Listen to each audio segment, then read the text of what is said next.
Alex. And we completed our practicum with Lubrizol. Lubrizol, like the purpose of the company is they chemically manufacture surfactants, which are like your beginning products of soap.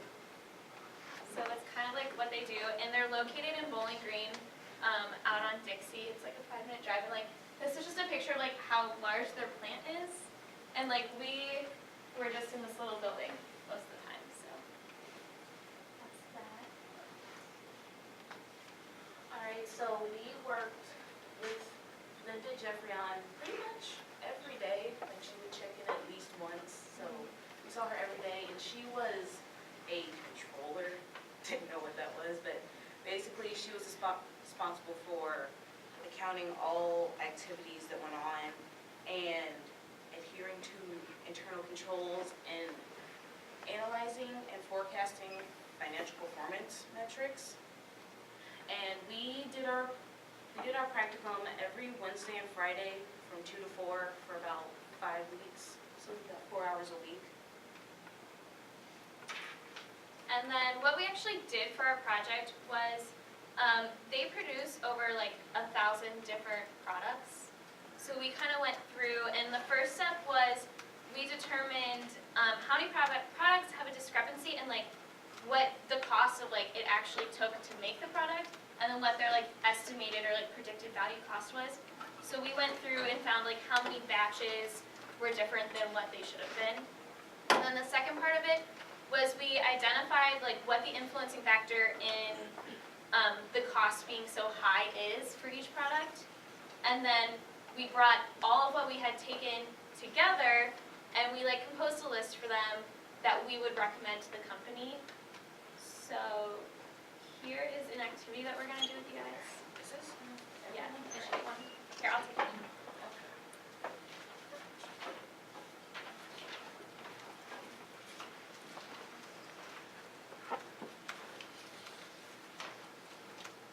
So what we're going to do is have you guys look at just some like sample products, and we're asking like which factor is influencing the price of each product we hire. So if you guys like, what do you think you would use to like figure out what would be higher? Does anyone have any ideas? Anyone? No. Like what would be the influencing factor?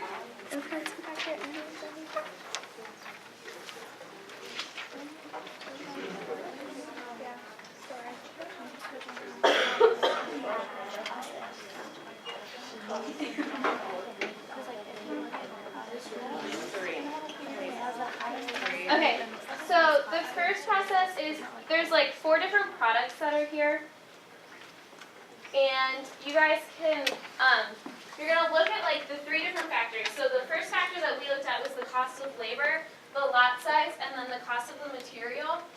And you want to figure out for each product which cost is the greatest, basically. Which cost is driving that material or that product to be more expensive for the company to make.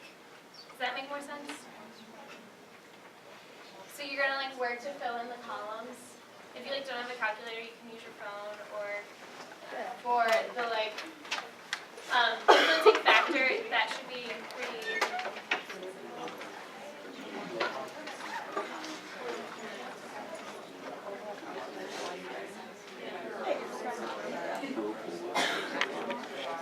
Influencing factor in raising the cost of a product A is lot size. So like, how about product B? Labor. Product C. And then product D. Good. Have you guys got over the percentage part yet? Yeah. So if the last question says, which product would you take the time to look further into first?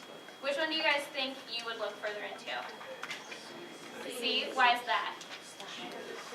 So yeah, so this is basically what we did, but Yeah, basically, like as Liz was saying, this is what we did, but we had like hundreds and hundreds of products. So we kind of had to find a way in Excel to have Excel do it and not manually do this for every single product.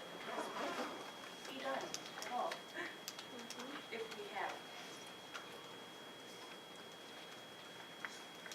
this is just like a list of like what we took to the company. We came up with like our top 10 products, or top 9 products actually, that we thought the company should look further into, and we found like what the driver of the main variance is, which is just like the influencing factor that you guys found.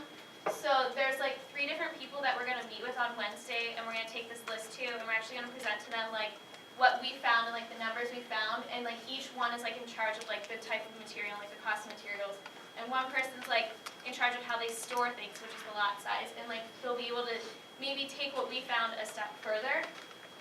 So that's just, and like the percentage of the main variance is just how influential the driving factor is, and then the percentage of varied batches was our first step, and that is how often the actual cost was different than the predicted cost.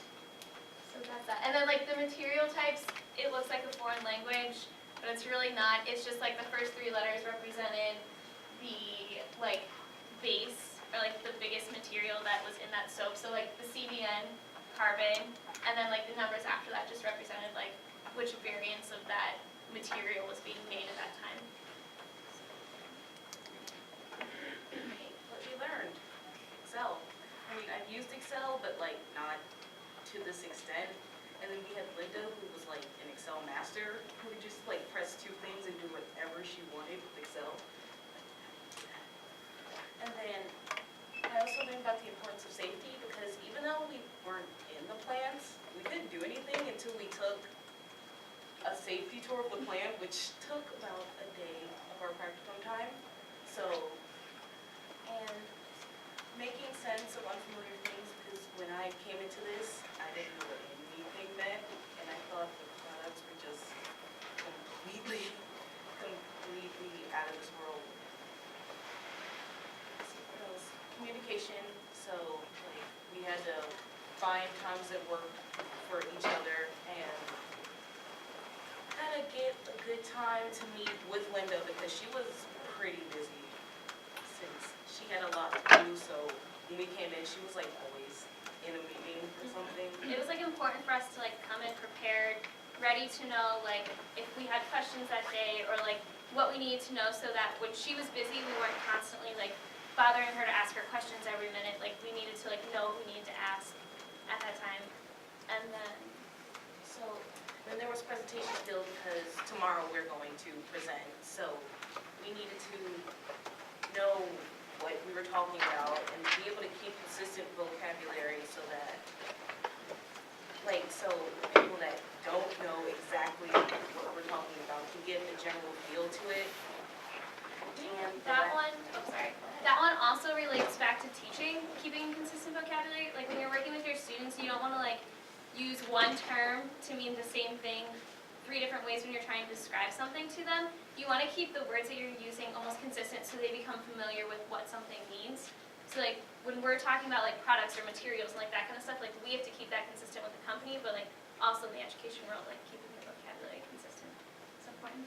And then the last one would be, which I think is also applicable to the field, checking your work and backtracking. Like, I realized the importance of that, because about 3/4 of the way through our project, we presented our current findings to Joe, and he was kind of like, oh, the plant manager? Yeah, And he found what we thought was a mistake, so we kind of had to like retrace from almost the beginning, and we later found out that it really was a mistake. But had we not backtracked, that could have potentially just completely changed our list of materials that we had. Are there any questions? She really wants more action students to go. She's so excited. So 4 or 5 people here, going to the results.